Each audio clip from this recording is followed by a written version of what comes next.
religious practices, they share a religious inheritance too. But before we begin to approach ancient Indian religion, we must acknowledge a major difference between the religions of Mesopotamia, ancient Egypt, Greece, and Rome on the one hand, and the ancient religions of India on the other. The many gods of Babylon, ancient Egypt, Greece, and Rome have been dead for thousands of years. In India, however, the ancient gods survive. This is not to say that they survive without change. The Vedic period of 3,000 or more years ago is very different from modern Hinduism, which Ah. I hasten to add is a topic beyond the scope of this course. Hmm. Nevertheless, despite great changes, the many ancient gods we encounter in the Rig Veda still live in India today. When we read the Rig Veda, fine distinctions between myth and religion really break down. These many and ancient gods have had their devotees longer than the gods of any other historically documented religion. We approach the gods of the world's most ancient, still living faith rather than the myths of the distant past. We ought to consequently accord these gods the same circumspection we might accord the God of Judaism, of Christianity, or of Islam, the three great surviving faiths of the ancient Near Eastern and Mediterranean culture. Another factor complicates our approach to the gods of ancient India as represented in the Rig Veda. We possess no historical narratives, and the archaeological record is poor. The writings we do have often refer to historical events, but no chronology or firm dates can be given. What can we say then of history? Speakers of Sanskrit, a branch of the Indo-European family of languages, entered India around 1500 BCE from the northwest, and in the process inaugurated the Vedic period, which lasted until the 6th century BCE. They recorded their religious and mythological beliefs in their native language.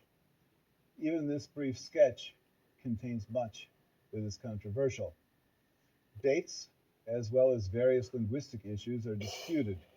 Struggles over who owns what particular aspect of ancient Indian history and just how ancient the Rig Veda is are contested by scholars from around the world. These are not questions that I'm qualified to settle. What?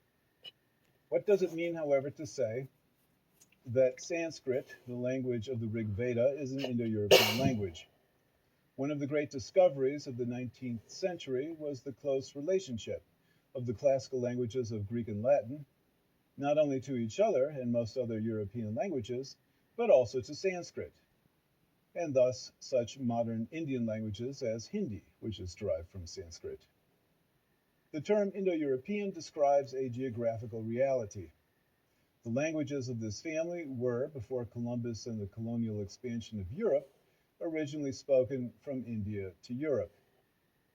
For example, the English word father corresponds to and is in fact derived from the same ancestral word as is the German word Vater.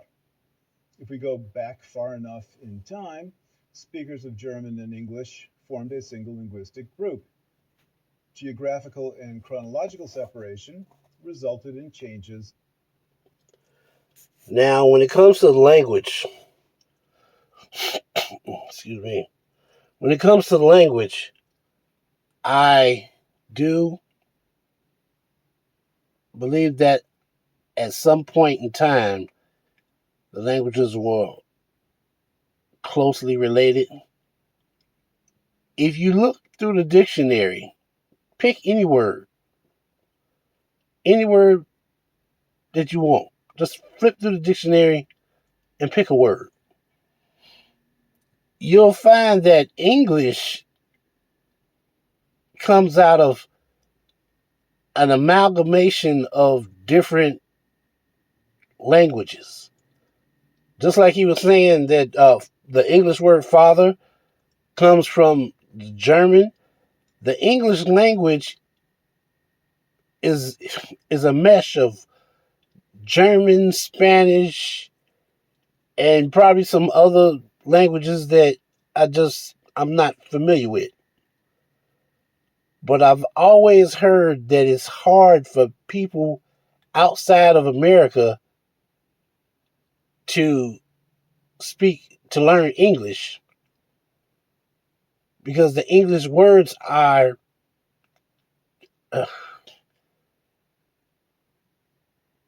a mesh of different languages. So a Spanish person trying to learn German, I mean, that in itself is nothing wrong with that, but at the same time, you try to learn German from an English person who don't speak German? Makes no sense. A lot of African languages that came over to America during slavery, they didn't know what we were saying. They honestly did not know what we could have been plotting on killing them, which in a lot of cases that was probably true. We were plotting on killing them. But fast forward to today, and it's okay to go into certain communities and they still speak their native language. So why come we can't?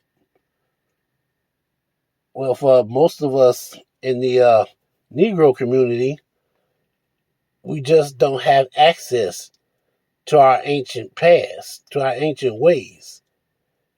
I mean, we could do the research, but a lot of people, they don't even want to bother.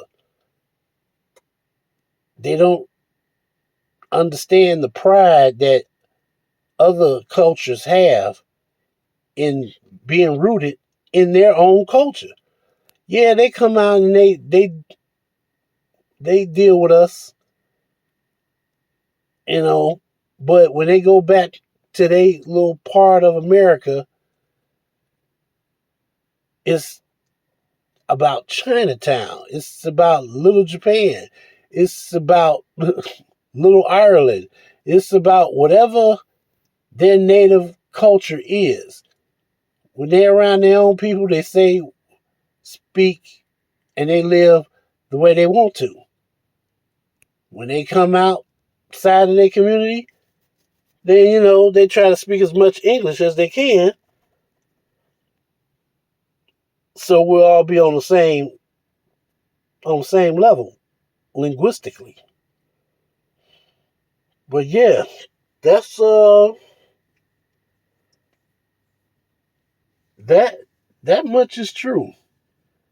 The English language comes from the root of a lot of English words: Spanish, German, French, Dutch. I researched my name once in an old dictionary. I think it came up Old English and German. I'm like, huh? And then by the time you go back further, it's not even the same word. So yeah, language, even English itself. English today is not English yesterday. When they do these period movies, the Victorian age, they spoke English. We speak English today, but it's not the same English. I don't know what happened. I'm not a linguistic person, but I do know that from personal experience, the English that most Negroes speak is not the same English that most white people speak. Europeans, I should say. It's not the same English. The words mean the same, but the pronunciation of the words is different. You're trying to force somebody to speak your language in their tongue, and it takes time.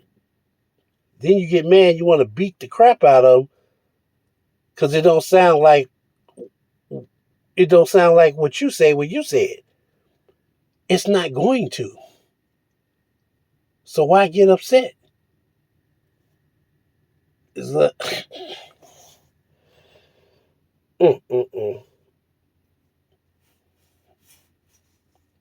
What was done to Negroes when they first came to America was not right. It wasn't right at all. And through it all, we've survived. We've taken the English language with all its variations and we've created our own sub-English within that. It works for us. We can communicate just fine with each other. It's everybody else that have a rough time. But why is it villainized? It shouldn't be villainized because it's different. I don't know. Just my thoughts. Ponder that if you will. And I'll talk to you later.